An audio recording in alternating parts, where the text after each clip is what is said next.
Tractate Demai, General Introduction. Several tractates of Seder Zera'im deal with the laws of tithing, the agricultural produce of the land of Israel. However, during the period of the Second Temple, it was discovered that many of the common people, Amei Ha'aretz, singular is Am Ha'aretz, did not properly tithe their produce. To deal with this problem, the Kohen Gadol of the time enacted the law of Demai to require tithing the produce bought or received from such people. This law is the subject of Tractate Demai. The name Demai refers to the produce, grain, fruits, and vegetables of an Am Ha'aretz. The name is a contraction of the Aramaic word da mai.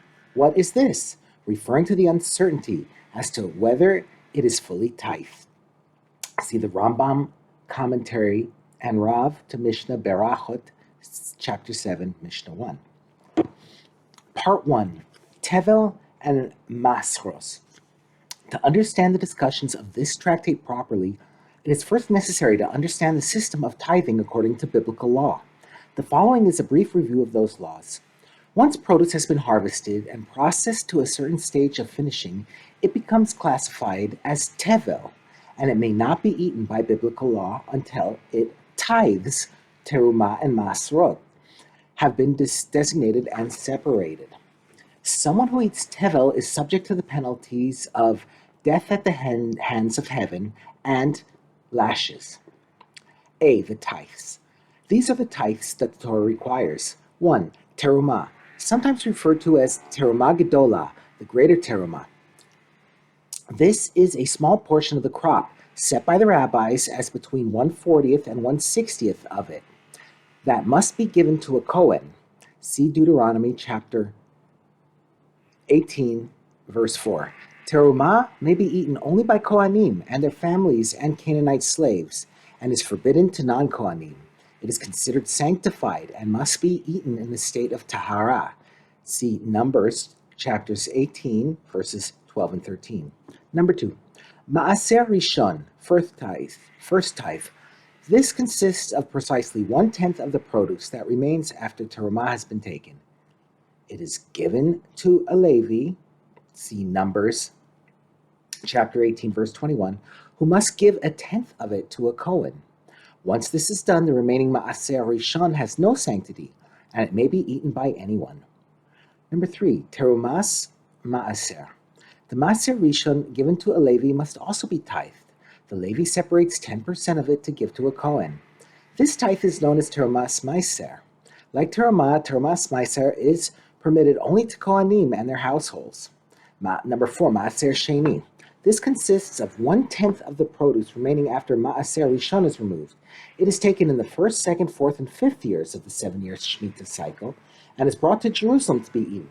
If the owner does not wish to take the produce to Jerusalem, he can redeem it for money. The money takes on the sanctity of the Ma'aser Sheni, and the produce becomes chulin, unsanctified, and may be eaten anywhere.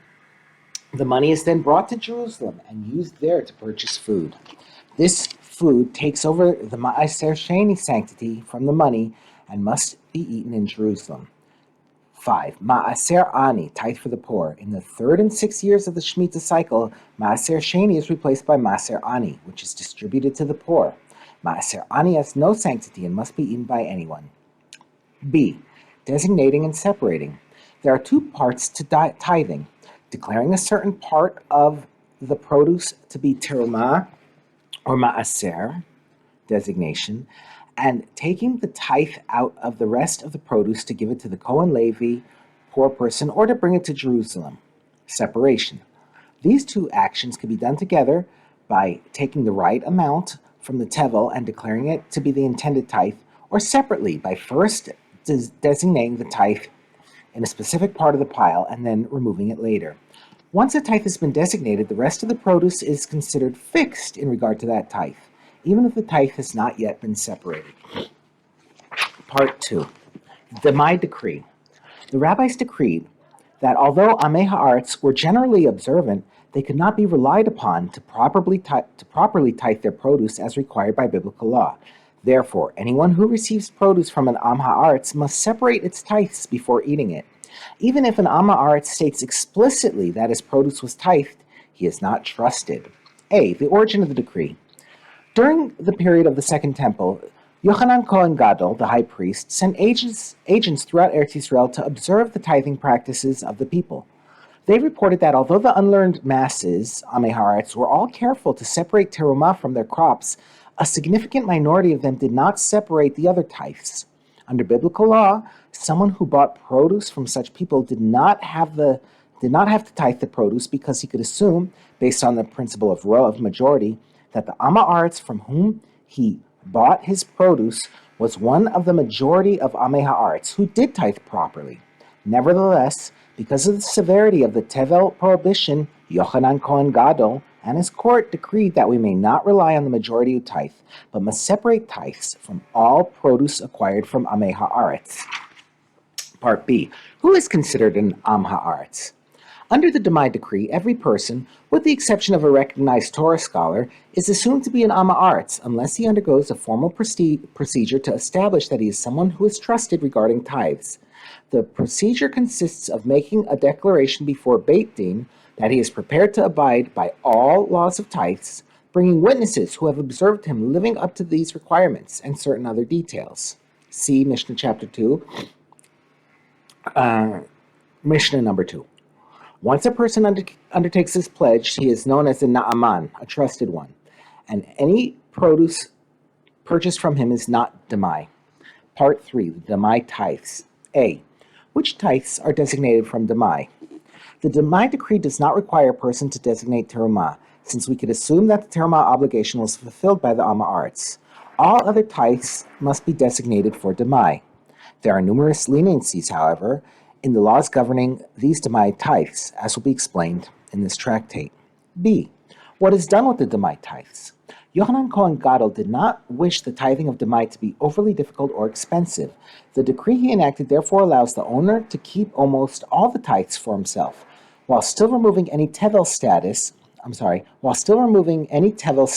from the produce.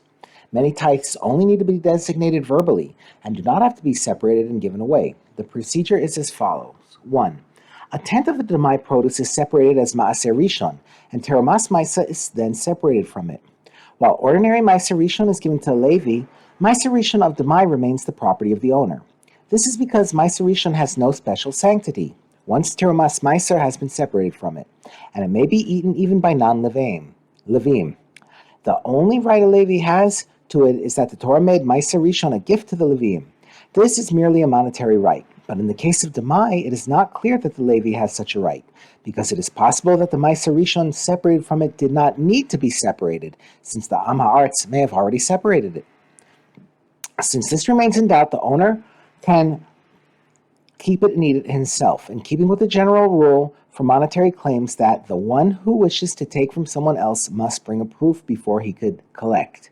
This in Hebrew is known as Hamotzi Mechane Havero Alav Haraya. The Terumas Ma'aser, however, is given to a Kohen, since it is forbidden for a non-Kohen to eat it. After separating Terumas Ma'aser, a person takes a tenth of what remains as Ma'aser Sheni or Ma'aser Aini, depending on what year it is in the Shvius cycle.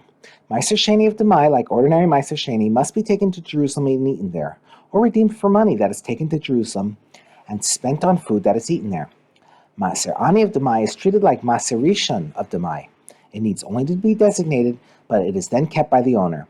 It need not be given to a poor person. Since it had no sanctity and may be eaten by anyone, the poor merely have a monetary claim on it. But since they cannot prove that Ma'aser Ani was really needed, because the Am Haaretz might have already separated it, the owner may keep it and eat it himself. It emerges that the only tithe that must be given away from Demai is Terumas Ma'aser, which comes to just 1% of the crop. All other tithes remain the property of the owner. C. Leniencies of Demai. Since the obligation to tithe Demai is only rabbinic, the rabbis relax this requirement in various situations. See, for example, Mishnahs, chapter 3, Mishnah 1, and chapter 4, Mishnahs 1 and 2. Part D. The Demai decree in contemporary times. In the present day, the presumption that a majority of Amei Haaretz tithe their produce no longer holds, with regards to both terumah and other tithes.